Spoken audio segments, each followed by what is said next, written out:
Muy buenas tardes, señor presidente. Muchísimas gracias. Buenas tardes, compañeros y sillas vacías. Respecto al informe de este gran caso, del caso más grande de corrupción que se haya visto en este país, que involucra a los poderes de la República, yo quisiera empezar por felicitar a mis compañeras y compañeros que formaron parte de la comisión. Me consta que, a pesar de que solo estuvo al principio, le seguí el hilo, que fue arduo, muchas horas, sin descanso, y aunque la gente cree que no trabajamos, muchas horas después de las sesiones que uno sigue con el tema sin poderlo terminar hasta que se concluye con este informe. Un informe bastante extenso, sobre el cual solo me quiero referir a 3 puntos de interés para mí y que en algunos casos no me queda tan claro las recomendaciones que la comisión hizo en algunos apartados sobre las cuales me voy a referir. La línea del tiempo del caso del cemento nos indica que la preocupación de la existencia del duopolio es anterior al 2014. Hago referencia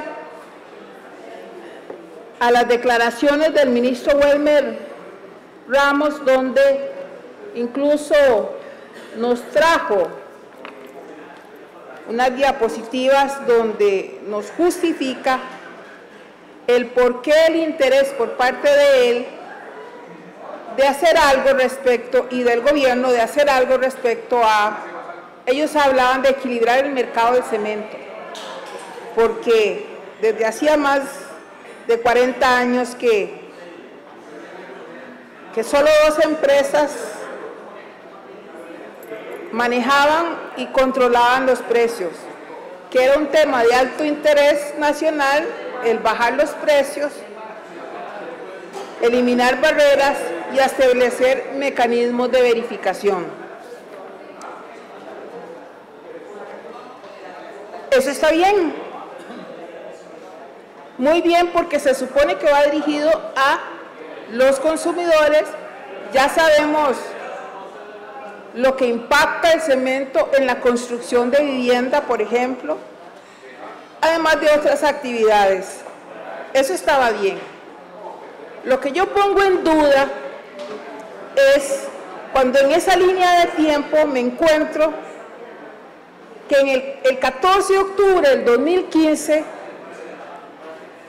hay un acuerdo expreso del presidente de la República con el Banco de Costa Rica, donde queda en firme en las actas de la Junta Directiva que deliberadamente se le pedía al Banco de Costa Rica que supliera fondos o que financiara con fondos públicos el negocio de importación de cemento. Pero no se queda ahí. No es el negocio de importación de cemento exclusivamente, de cualquier lado.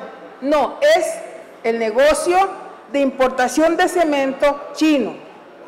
El hecho de que se le agregara que el cemento tenía que venir de China ya hace que se violen todas las normas de contratación que establece nuestra legislación. ¿Por qué? Porque lo dice muy claramente el informe en su recomendación. Ese informe, esa acta, la número 44-15, página 3, se da después de un año de entrada al gobierno.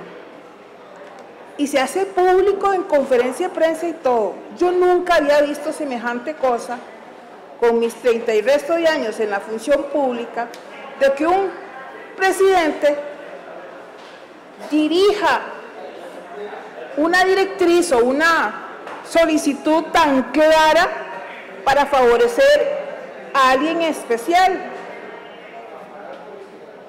Nunca lo había visto. Entonces me cuestiono, ¿por qué este y no otros países? ¿Por qué China si queda tan largo? Hay una distancia, ya sabemos, ¿verdad? Definitivamente la respuesta tiene que ser de favorecer o beneficiar a alguien, porque si no, no se entendería. Que se aseguraran fondos para financiar un sector económico representado por una sola persona. Esto es inconcebible. Se beneficia un sector económico representado por una sola persona, con financiamiento. El informe, en su recomendación, dice textualmente que el presidente de la República, en el caso concreto relacionado con Sinosem, faltó a su deber de probidad, de acuerdo al artículo 3 de la Ley contra la Corrupción y el Enriquecimiento Ilícito en la función pública, específicamente en lo siguiente, con hechos. 1. No actuó en condiciones de igualdad para los habitantes de la República, o sea, para cualquiera que quisiera importar cemento, e incluso de China. Sus decisiones no se ajustaron a la imparcialidad y a los objetivos propios de la institución en la que se desempeña. Falló al no velar porque la administración de los recursos públicos se ajustara a los principios de eficacia, economía y eficiencia, rindiendo cuentas satisfactoriamente. Esto lo dice el informe, no lo estoy inventando. Lo que viene a corroborar lo que acabo de decir hace un momento. ¿Por qué financiar cemento de China específicamente, sabiendo que solo una persona estaba interesada en eso? Y aquí es donde no estoy de acuerdo con el informe, porque recomienda que se remita a la Procuraduría de la Ética para su valoración. ¿Qué es lo que van a valorar si ya la comisión dijo? Lo que correspondía, de acuerdo con la normativa, es aplicar la ley contra la corrupción y el enriquecimiento ilícito. Al decir que faltó a su deber de probidad, leo lo que dice la ley contra la corrupción y el enriquecimiento ilícito en su artículo 3, deber de probidad. El funcionario público está obligado a orientar su gestión a satisfacción del interés público. Y ahí continúa, no lo voy a leer todo, pero ustedes saben lo que indica.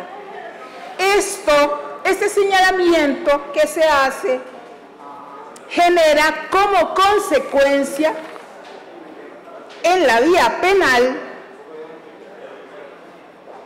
la figura del tráfico de influencia, que esta sí la voy a leer.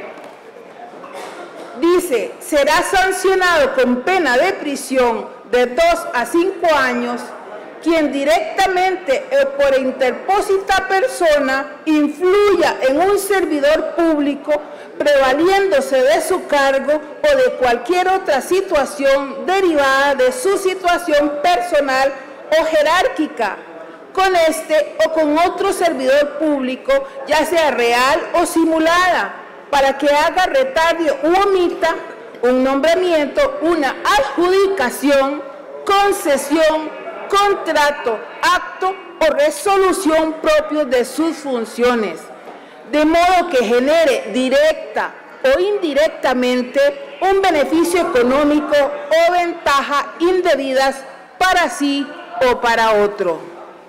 Con igual pena se sancionará a quien utilice u ofrezca la influencia descrita en el párrafo anterior. Los extremos de la pena señalada en el párrafo primero se elevarán en 1/3 cuando la influencia provenga del presidente o del vicepresidente de la República, de los miembros de los supremos poderes o del Tribunal Supremo de Elecciones, etcétera, etcétera. De acuerdo con las recomendaciones que hace o las consideraciones que hace el informe, en el caso del presidente de la República, al quedar comprobado que faltó al deber de probidad, lo que procedía era enviarlo al Ministerio Público directamente. La Procuraduría de la Ética lo que va a hacer es un análisis para definir si se dio o no la probidad, la falta de la probidad, lo cual entraría en contradicción o no por parte de lo que establece el informe. Es muy claro en este informe las veces en que se le indica, y hay una cuestión que no entiendo tampoco en el informe que dice casa presidencial. Casa presidencial no es una persona, no es un sujeto. Casa presidencial es algo, es un ministro de la presidencia, o es el presidente, o es el vicepresidente. Casa presidencial es la casa donde está, es un inmueble, donde está el presidente. Por lo tanto, no se puede decir que casa presidencial nunca encontró razones para llamar a cuentas. La casa presidencial no piensa, es el presidente o el vicepresidente o los ministros. Y eso lo reitera varias veces en los motivos en que desencadena en las recomendaciones. No sé si lo pone o lo dicen por no reiterar que el presidente, pero aquí queda claro en 6 consideraciones, en 6 conclusiones, 7 conclusiones, cómo el presidente de la República es hallado responsable o de que haya faltado a su deber. Ese es un punto. El segundo punto se refiere al hecho de que en el caso de mi compañero Rolando González, en la página 181 se omite una frase que sí está contenida en mi carta de renuncia, que al omitirlo dice todo lo contrario de lo que yo quise decir, en el sentido de que yo dije en la oportunidad que no tengo la menor duda que en relación con el compañero diputado Rolando González exista alguna acción impropia, porque lo conozco y defiendo. El haber quitado ese lo conozco y lo defiendo hace que lo que se pone en el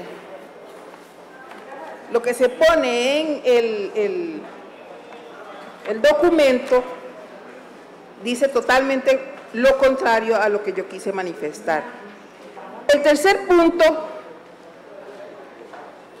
a la cual soy consciente de que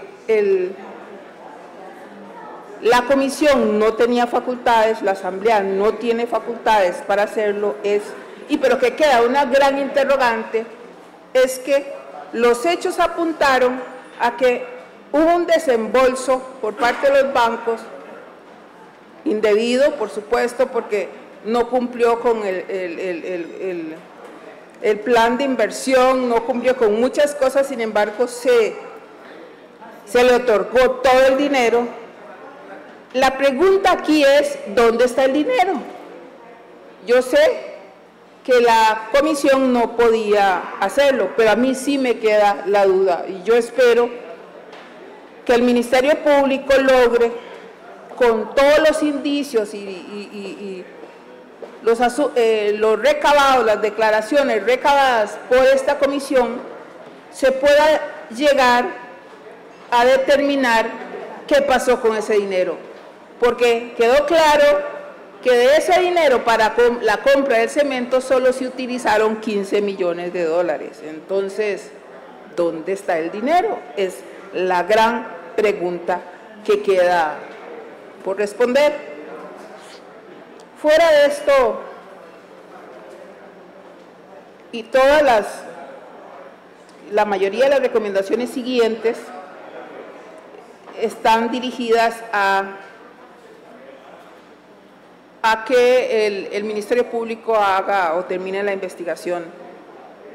Me queda un sabor extraño el hecho de que don Welmer hubiera dicho en la comisión que de antes de entrar ya él sabía y él tenía claro que había que hacer algo al respecto y que sencillamente no se logre probar absolutamente nada. Yo creo que él tiene igual culpa que el presidente, puesto que es el ministro responsable de la materia y es el ministerio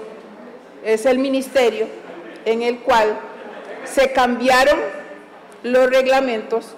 Y no solo eso, que en la exposición del ministro Welmer Ramos queda claro que incluso las dos empresas responsables del duopolio fueron las que redactaron o ayudaron a redactar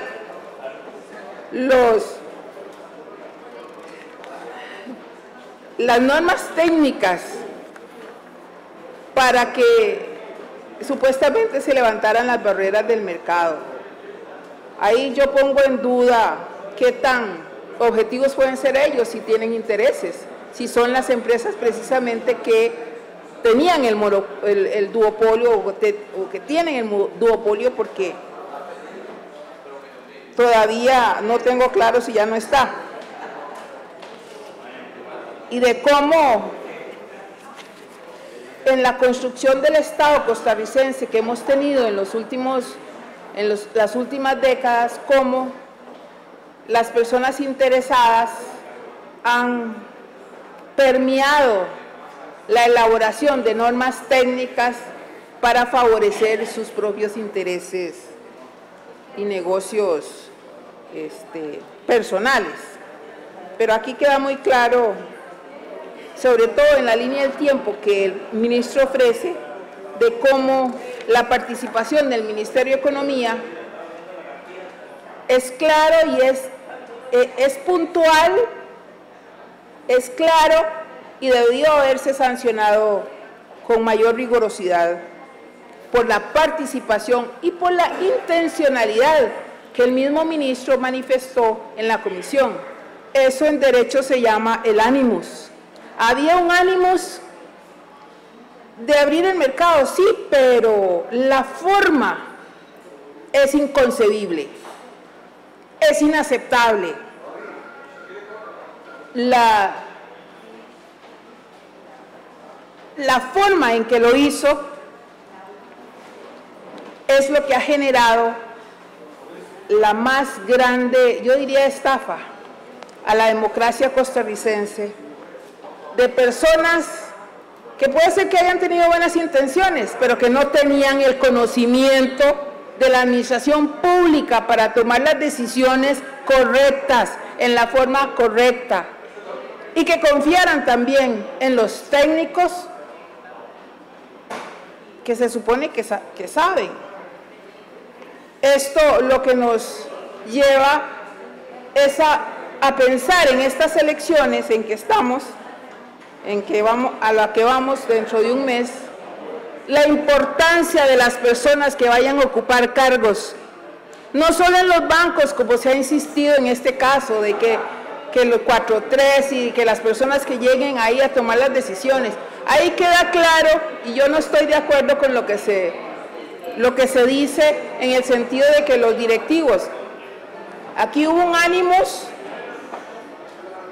de un grupo de personas que encontraron la oportunidad para favorecerse de fondos públicos. Y yo diría que indujeron a error a una junta directiva y que, bueno, en algún momento nos daremos cuenta cuando termine el informe de Ministerio Público y terminen las investigaciones. Conocimiento.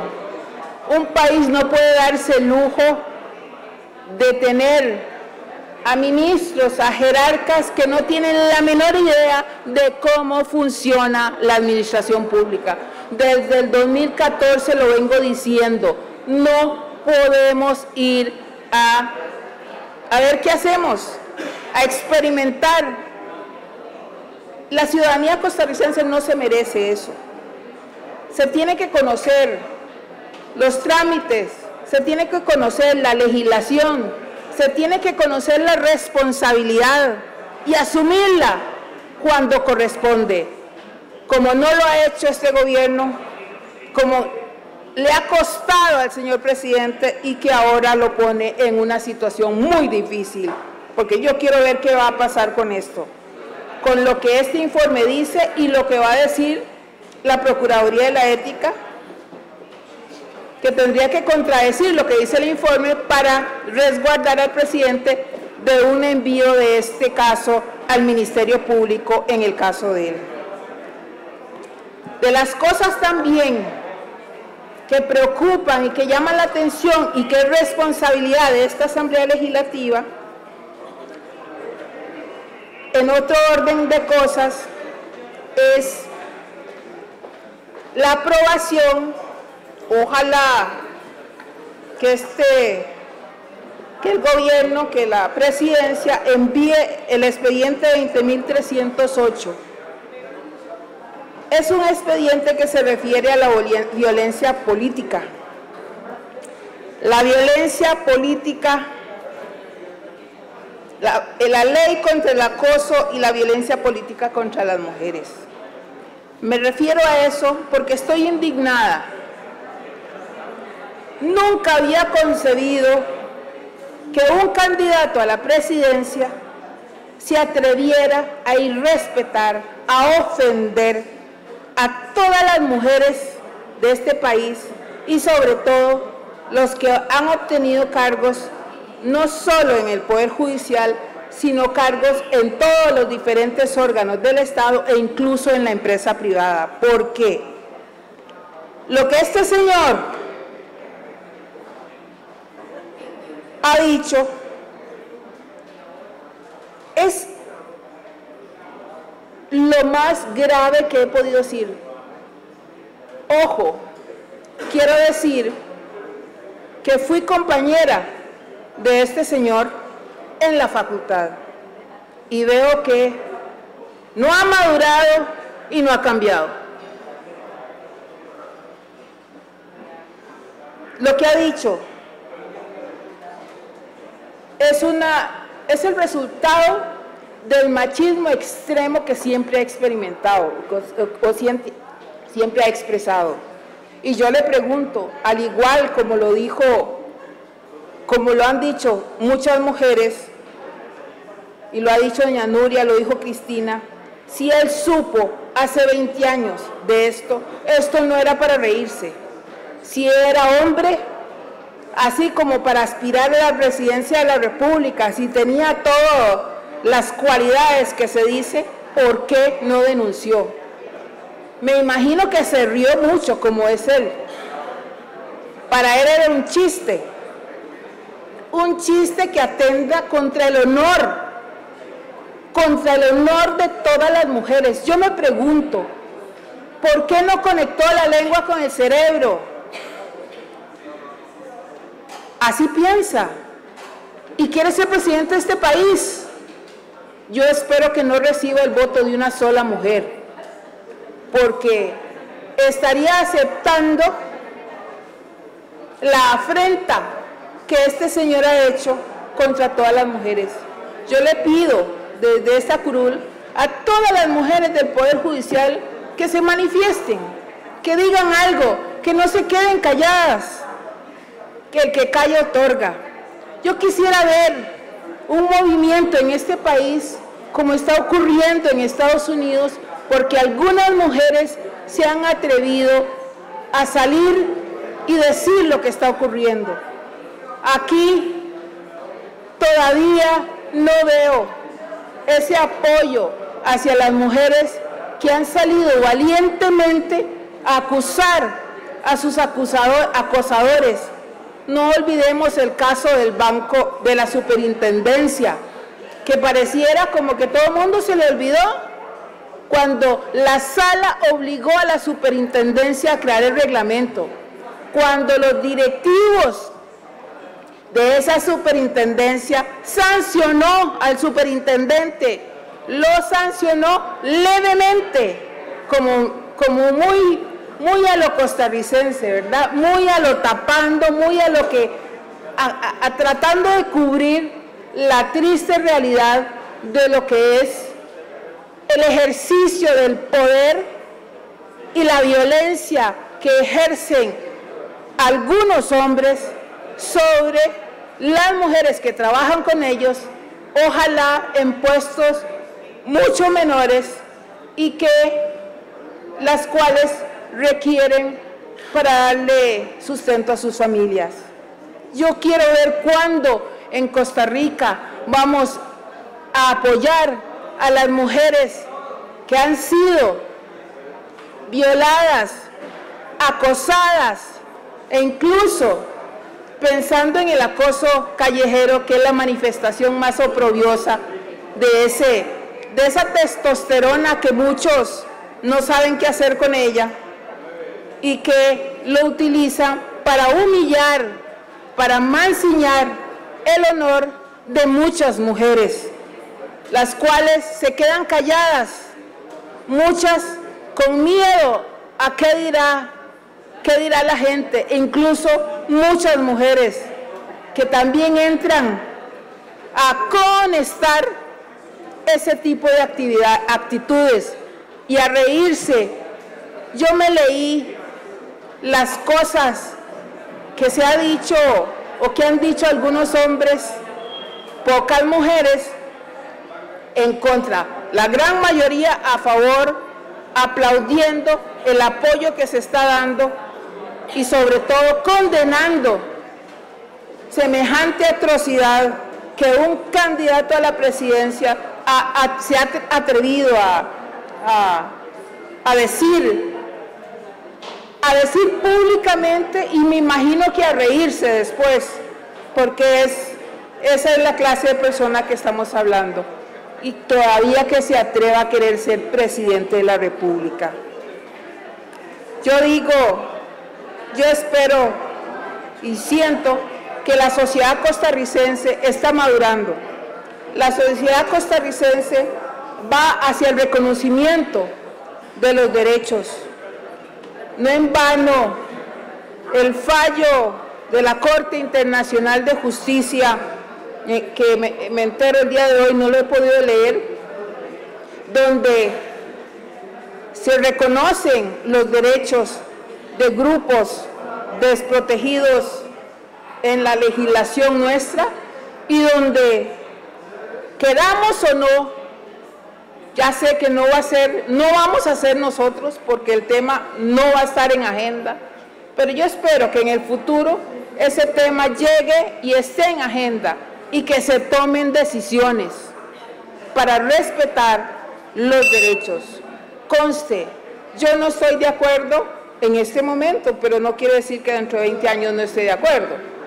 Pero sí, eso es un banderazo para el apoyo a la población LGBTI, y es el señalamiento del camino para Costa Rica, de que hacia allá tenemos que ir, 10, 20 años, no sé cuánto, tiene que estar en agenda, tiene que venir aquí a discutirse, porque es a nosotros a los que nos corresponde el respeto a los derechos de todas y todos, estemos de acuerdo